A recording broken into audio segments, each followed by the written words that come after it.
আসসালামু আলাইকুম ওয়া রাহমাতুল্লাহি ওয়া বারাকাতুহু। নাহমাদুহু ওয়া নুসাল্লি আলা রাসূলিল কারীম, আম্মা বা'দ। প্রিয় দর্শক শ্রোতাগণ, আপনারা যেখান থেকে আমাদের এই ইসলামিক অনুষ্ঠান দেখছেন, সবাইকে এফকিউ চ্যানেল ও মার্কাজুল উলুম ফাতওয়া সেন্টার, জয়নাবাড়ি, হামায়তপুর, সাভার, ঢাকা এর পক্ষ থেকে জানাচ্ছি অসংখ্য ধন্যবাদ। রুহুল আমিন বৃহত্তম মমিন শাহিদ কিশোরগঞ্জ থেকে প্রশ্ন করেছে।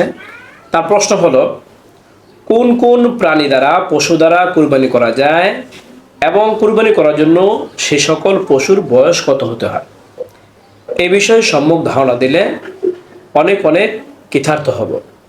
রুহুল আমিনকে এই প্রশ্নটি করার জন্য অসংখ্য শুকরিয়া। তার প্রশ্ন উত্তর হলো যে আমরা কোন কোন পশু দ্বারা কুরবানি করতে পারবো। আমরা কুরবানি করতে পারবো হলো গরু দ্বারা, উট দ্বারা, মহিষ দ্বারা, ছোট প্রাণীর মধ্যে ছাগল, দুম্বা এবং ভেড়া দ্বারা। এর বাহিরে অন্য কোনো পশু দ্বারা কুরবানি করা যাবে না। আবার বলছি, আমরা কোন কোন প্রাণী দ্বারা কুরবানি করতে পারবো: গরু, মহিষ, উট, এগুলো বড় প্রাণীর ক্ষেত্রে, আর ছোট প্রাণীর ক্ষেত্রে ছাগল, দুম্বা এবং ভেড়া দ্বারা। এগুলোর বয়স কুরবানির ক্ষেত্রে কত লাগবে? উটের ক্ষেত্রে অবশ্যই 5 বছর পূর্ণ হতে হবে। এর জন্য অনেকে দাঁত দেখে, দাঁত দেখা জরুরি নয়। গরু এবং মহিষের ক্ষেত্রে 2 বছর পূর্ণ লাগবে। 2 বছরের কম হলে সেই পশু দ্বারা কুরবানি করা যাবে না। এলাকার মধ্যে প্রচলিত আছে দাঁত দেখানো হয়, তবে সর্বক্ষেত্রে দাঁত দেখানো জরুরি নয়। কোনো ব্যক্তি যদি যে লালন পালন করে আসতেছে, সে যদি সাক্ষী দেয় হ্যাঁ এর বয়স পরিপূর্ণ 2 বছর হয়েছে, ও গরু অথবা মহিষের ক্ষেত্রে, আর ওটার ক্ষেত্রে যদি সাক্ষী দেয় এটা 5 বছর হয়েছে, তাহলে এগুলো দ্বারা কুরবানি করা যাবে। আর ছাগলের ক্ষেত্রে অবশ্যই 1 বছর হতে হবে। বেড়া এবং দুম্বার ক্ষেত্রেও 1 বছর লাগবে। তবে বেড়া এবং দুম্বার ক্ষেত্রে মাসলা একটু ভিন্নতা রয়েছে।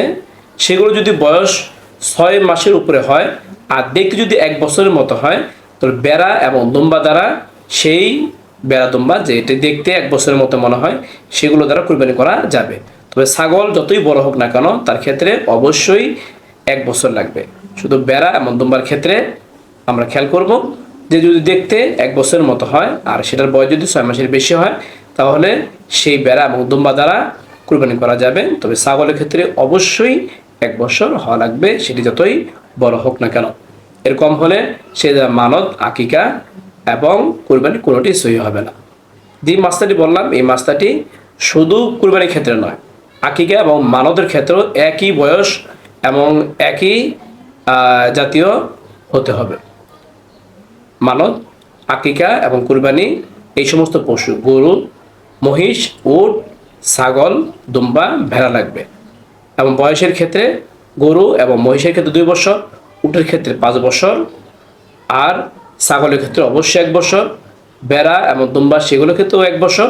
তো বেড়া এবং দুম্বা যদি দেখতে 1 বছরের মতো হয় আর তার বয়স যদি 6 মাসের বেশি হয়, 1 বছরের কমও হয়, তাহলে সেই ক্ষেত্রে বেড়া এবং দুম্বার ক্ষেত্রে সেটি ধর্তব্য হবে যে হ্যাঁ এটা 1 বছর ধরে নেওয়া যায়, তাহলে তো সমস্যা হবে না। এই মাসটার রেফারেন্স আপনারা পাবেন আল বাহর ওয়াকির 8 নম্বর খণ্ডে 324 নম্বর পৃষ্ঠায়, ফতোয়া তাদারখানিয়ার 17 নম্বর খণ্ডে 425 নম্বর পৃষ্ঠায়, বাদাই সনায়ের 6 নম্বর খণ্ডে 285 নম্বর পৃষ্ঠায়, ফতোয়া হিন্দিয়ার 5 নম্বর খণ্ডে 297 নম্বর পৃষ্ঠায়, আপকে মাসাইল আর উনকা হালে 5 নম্বর খণ্ডে 436 নম্বর পৃষ্ঠায়।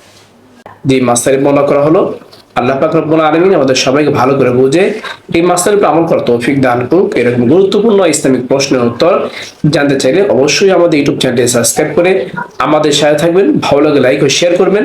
তাছাড়া আপনাদের কোনো মূল্যবান মতামত থাকলে আমাদের কমেন্ট বক্সে আপনারা, ইউটিউব কমেন্ট বক্সে আপনারা প্রশ্ন করতে পারেন। আপনাদের প্রশ্নের উত্তর আমরা যথাসময়ে দেওয়ার চেষ্টা করব। এর পাশাপাশি আমাদের একটি এফকিউ নামে ফেসবুক পেজ রয়েছে, সেই ফেসবুক পেজে আপনারা লাইক ও শেয়ার দিয়ে আমাদের সাথে থাকতে পারেন।